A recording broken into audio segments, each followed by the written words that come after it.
পশ্চিমবঙ্গে আইন শৃঙ্খলা বলে কিছু নেই। আগে শাসকের আইন ছিল, সেটাও এখন নেই। মানুষ ভয়হীন হয়ে গেছে। মানুষ কত পুলিশকে আক্রমণ করছে, চোর ডাকাত মনে করছে এটা তাদের সরকার,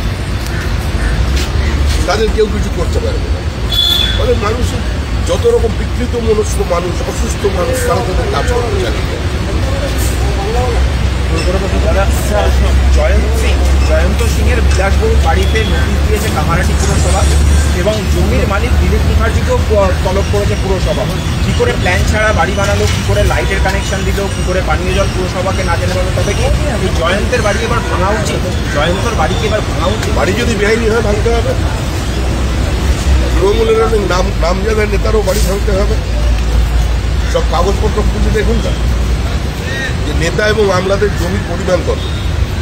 শুধু সোনারপুর অঞ্চলে আর বিশেষ করে বারাসাতে কত আমলা, কত বিঘে করে জমি আছে, নিউ টাউনে কার কত ফ্ল্যাট আছে, দেশের প্রধানমন্ত্রী ব্যবস্থা নিয়েছে না। বিজেপির সঙ্গে আঘাত করেছে, তাই তিনি গেলেন কোনো মুখ্যমন্ত্রী জানানো করেছেন। সিপিএম এবং কংগ্রেস পশ্চিমবঙ্গে কি বলছে তা নিয়ে দিল্লির রাজনীতিতে কোথাও কোনো প্রভাব আছে?